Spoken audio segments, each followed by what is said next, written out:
forced. He had a couple of mistakes here and there. Didn't look so solid on the ball. None of the goals were his fault at all. But I didn't look that confident with him in goal. Although he did stop a fantastic shot from Embuemo, I think it is Embuemo. So look, he got a 6 for me. Conceded 2 goals, so you can't really give him a high mark at all. Then you've got Matt Doherty. Look, in all fairness, it wasn't his mistake. It wasn't his fault. He just didn't get the ball much of the time, and when he did, he wasn't outstanding, shall I say? Most of the time with Matt Doherty, he's been a mess signing. Really hasn't gotten into the Tottenham Hotspur system, and you can see why.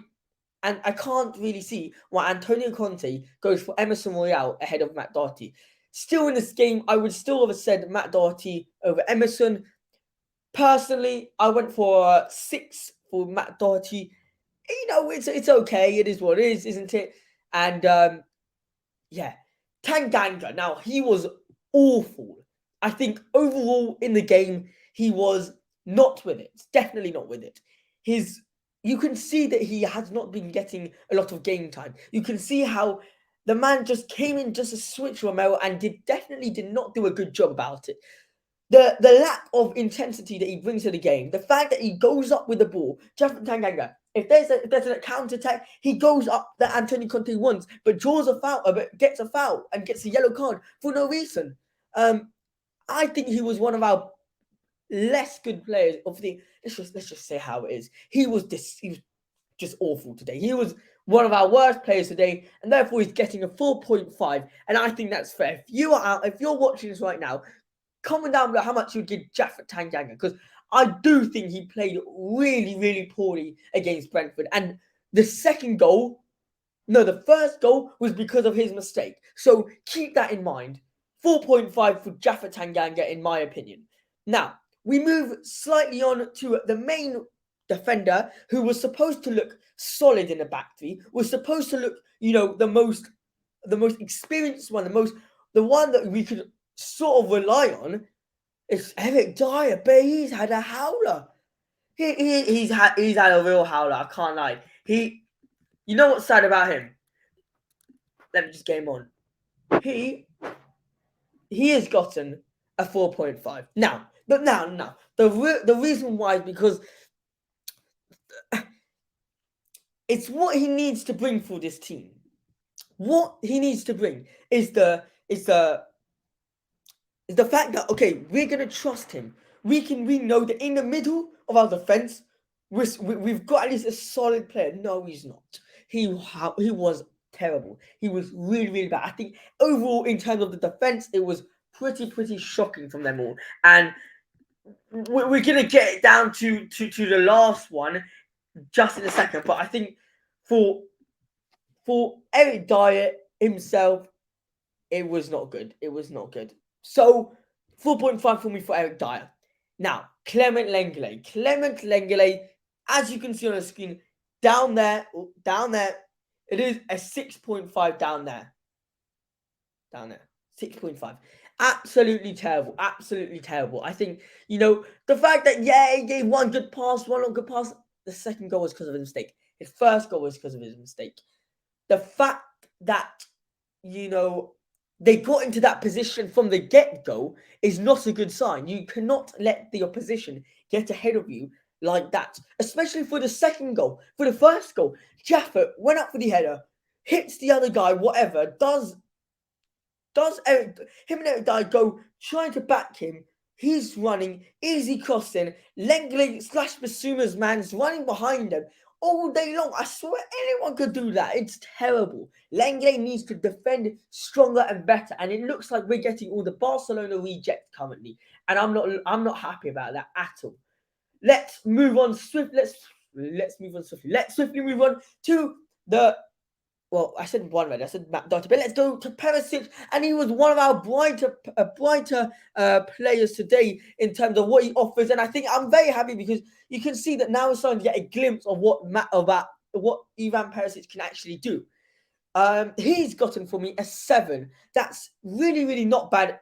Bear in mind that we've conceded 2 goals. He's part of that defense. Don't get me wrong, he's part of the defense, but he also played very, very well. I do want to mention that Clement Lenglet did get the 2 assists. I'm pretty sure he got 2 assists. Tottenham versus Brentford. Who got that second assist? I think was it not Clement Lenglet 2 assists? Oh no, it wasn't, was it? No, it wasn't. No, because who came on? I think Matt Doherty or Decky, but whatever. Clement Lenglet did do a nice cross to Harry Kane's goal, so whatever. We let him. That's why I put him at 6.5. Assist counts as like a point and a half. Anyway, Perisic. We saw a little bit about him. Very, very happy with what he performed today. I think in terms of defense, we can't really ask for him much. He's blind, I don't know, like 34 years old, 32 years old. Perisic, just check his age. Perisic, he is.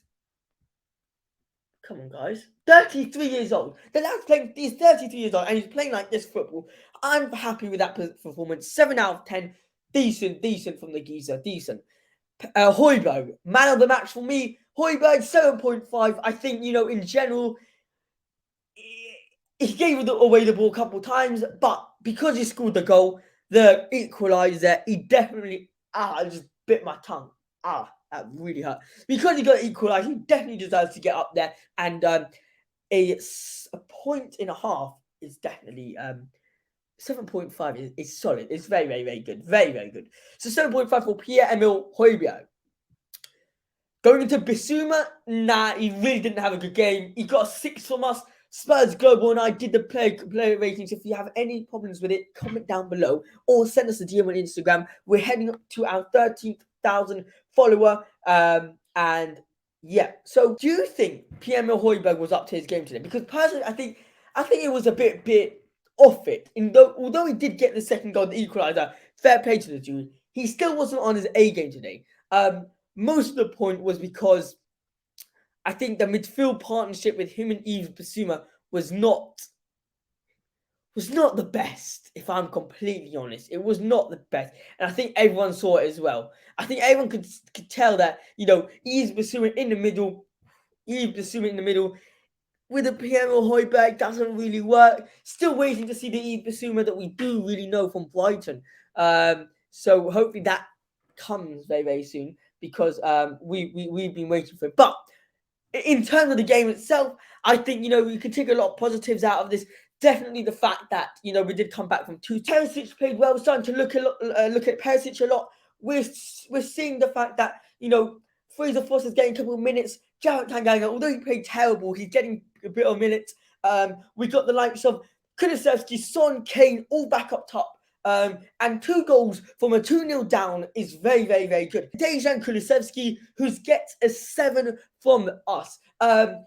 He wasn't on his A game today, and just shows that even when Dejan Kulusevski isn't on his A game, he still can perform fantastically. A 7 is very, very good. A 7 for not on form Kulusevski, amazing. But what I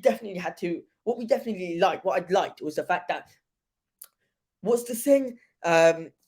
Take your weakness to your advantage, or something like that. Along those lines. We had to take the advantage of having the players who played in the World Cup to come back. Players like Brentford, you saw it towards the end of the game, where they didn't really have that much of, not experience, they didn't have much game time. So, as in Son, Kane, Højbjerg, Perisic, get them full. They had games in the World Cup, so they continued. For the Brentford players, they didn't have any. So I'm happy. Son, 7, wasn't on his A game, but he was decent. And same with Harry Kane on the 7. He scored a goal, point there, 2 points there, but still have to be scoring. Kane needs to be back on his A game, and he can't be on his A game if he doesn't have any assists or creative midfield.